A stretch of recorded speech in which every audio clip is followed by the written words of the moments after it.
Hi everyone, welcome back to B Bytes. In today's video, we're gonna dive into an efficient search algorithm called binary search.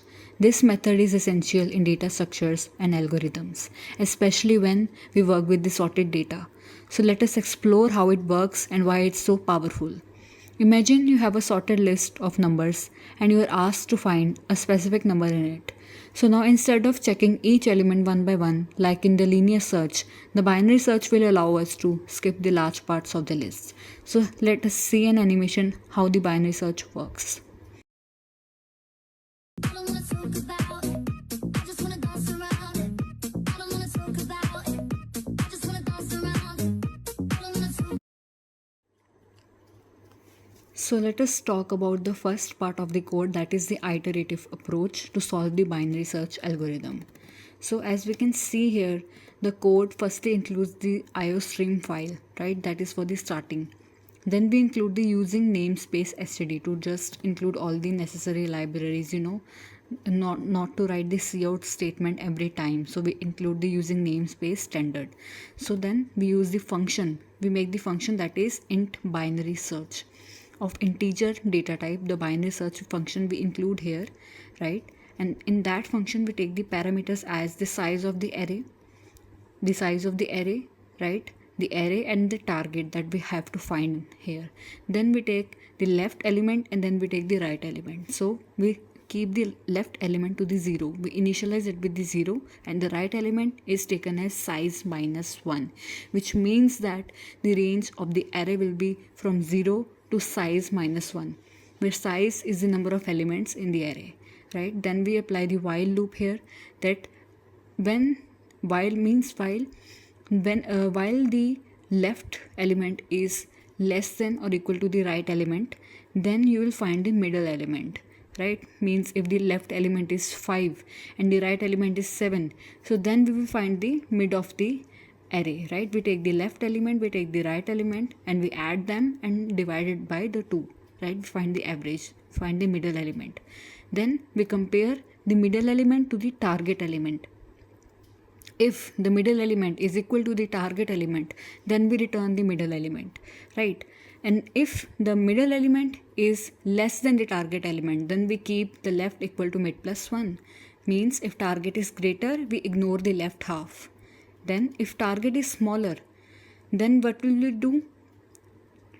We will keep the right equal to mid minus 1. Means if the target is smaller, you have to ignore the right half, right? Means here we use the if else condition. If the target is the middle is less than the target or greater than the target, we have to apply the condition accordingly, right? And if target is not even present in the array, then you have to return minus 1.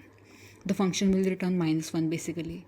And then you use the int main function, where all the necessary work starts basically, where you int the size of the array, where you keep the size of the array, where the elements of the array are entered in the sorted order, because binary search always works on the sorted array, right? So here you will see that we have taken the size of the array and the input, we input the size of the array, and after that we input the number of elements here, and we use a for loop here basically to index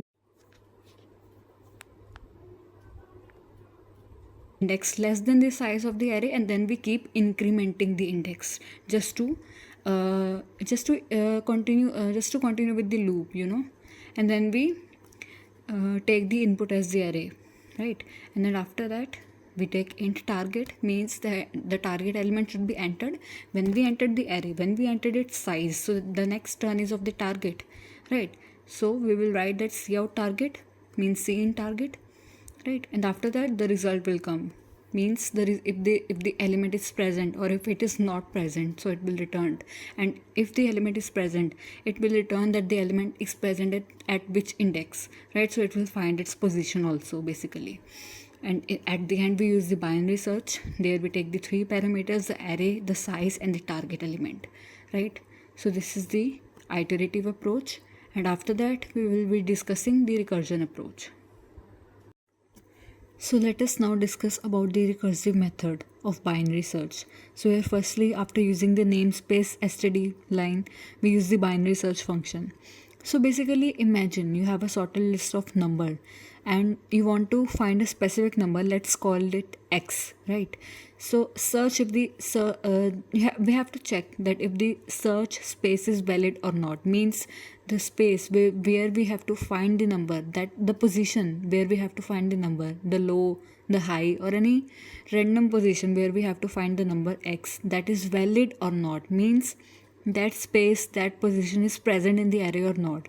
So first we check that the starting index low is always less than or equal to to the ending index high. If not, it means we have searched the entire list without finding x. So we have to return -1 at that condition. If the low is less than or equal to high, then we find the middle point, right? That is low plus high upon 2, right? Then we have to compare the middle element, array of mid, to the x. Means if the middle element is equal to x, then we have to return mid, means the middle element is the target element, is the x. If the middle element is greater than x, means we know that x must be in the lower half of the list, so we call the binary search function here, but this time we only search the lower half from low to mid -1. So that is the difference between the iterative method and the recursive method, right? If the third condition applies, means the array of mid is less than x, so we know that the x must be in the upper half of the list, right? So we call the binary function, the binary search function again, but this time we only search the upper half, that is from the mid +1 to high, right? So after doing this all condition, the all conditions are applied. After that we come to the main function. So set up the list and target the number, right? We created a list of array and specify the number we want to find, x. So call the binary search function here. We apply the recursion where a function calls itself for doing the tasks, right? So we call the binary search function with the list and the starting index 0 and the ending index as the last index, and the target element is x here. Then the function will simply print. If the binary search function returns -1, it means the x wasn't found, means the x is not present in the list, right? If it returns a positive number, means the index where x was found, so we print that index only, right? Means the x was found at any position, means in the lower half and the upper half, right? In essence, the code efficiently searches for a number in a sorted list,